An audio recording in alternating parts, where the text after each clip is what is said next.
So what is the answer, Joseph? Are short, bald, broke men destined to live a life of loneliness and desolation?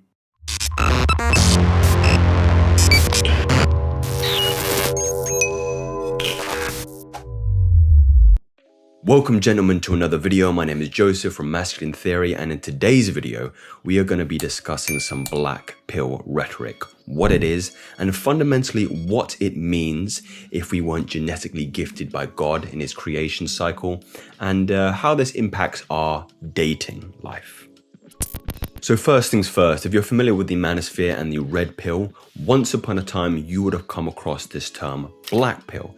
Now, first of all, I thought that this was a very nihilistic way of viewing the world for men, in that if you are disadvantaged in the way that's described in the title of this video, if you're short, maybe if you're ugly, perhaps if you are impacted in any way where you can have no remit of control, such as your genetic factors, then you should just give up on the idea of attracting a high-value woman into your life. But after additional research, my understanding of the black pill, if I was inclined to be generous, is more of a brutal objectivity more than a nihilism. For example, women prefer tall men, and despite the efforts made by a shorter man, they're gonna come up short, pardon the pun, in relation to a man's inherent value if he is taller. Now, there are so many nuances to this conversation, of course, but it serves as somewhat of a reference point for the rest of this video. So what is the answer, Joseph? Are short, bald, broke men destined to live a life of loneliness and desolation? No.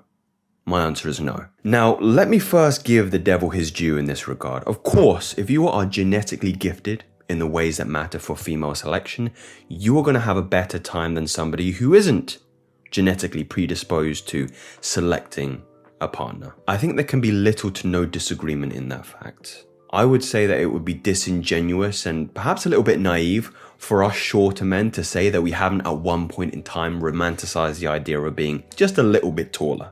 But as I kind of alluded to there, I am myself a short man. I'm standing at a height of 5'7", maybe 5'8" on a good day. And I've spent the last 5 years in a solid relationship. Also, when I look at my university exploits there, I already had no problems in respects to dating other women. I was, seeing women on and off and kind of dating casually, and also the odd hookup now and again. But I never felt like my height precluded any of this. Now, of course, my experience doesn't mean it's representative of the majority and the reality that a lot of other men are experiencing. There may be men even shorter than myself and otherwise at a disadvantage that, let's say, can't be fixed. But I refuse with every cell in my body to perpetuate black pill rhetoric, as I feel it has its roots in a kind of predeterministic, fatalistic way of viewing the world.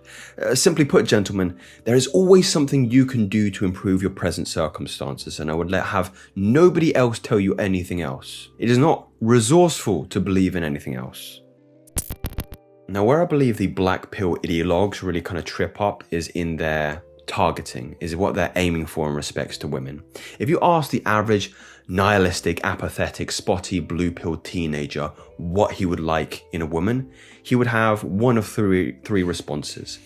I want a porn star, I want a fitness model, I want a bad bitch, or some other plastic, sex-driven related harlot, some kind of amalgamation of that. Needless to say, most men have a very warped and skewed idea of what a high-value woman is. And a huge factor for this is pornography and soft pornography and social media also. Our capacity for comparison in the modern world today is absolutely unprecedented. The average man is making virtual love to hyper-feminized, hyper-distorted sexual scenarios on a daily basis, some even more. And to think this wouldn't have an effect on how we relate, compare, and consider normal everyday women to have a role in our lives is absolute balderdash. I truly believe in my heart of hearts, if you are genetically challenged and you want a girlfriend, the best thing you can do for your life is to quit watching pornography and distance yourself from apps like Instagram and TikTok. I would even go a step further and say that you should be sexually continent for at least 30 days. Look, trust me, because I've lived this. If you go 30 days without busting a nut, everybody looks attractive. The 4s start looking like 6s. The 6s start looking like 8s. The women over 50 look attractive. Hell, even the men start looking attractive.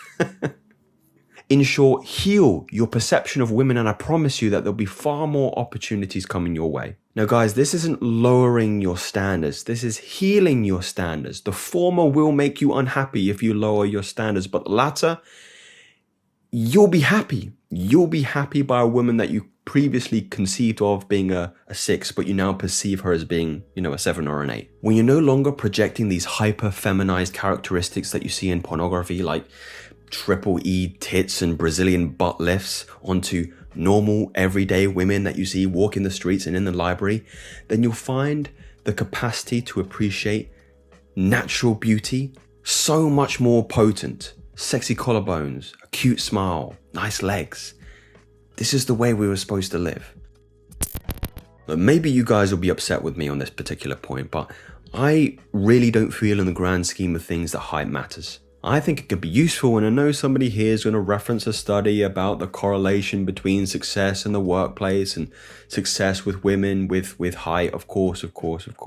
But let me ask you this. If you're a short man like me, or even shorter than me, is that an excuse for not trying? Are all men under 5'7" losers? Is a Tom Holland or a Kevin Hart, are they losers? Sure, we're not famous actors or comedians, but meditate on this. The guys that are always hung up and anxious about their height are always going to be the guys affected by their height. Once you stop obsessing over it and drop its significance in your life, you'll realize that people start reacting differently to you. The more you bring your attention to something, the more it's going to have an influence and dictate the direction of your life. Drop its importance and drop the pornography.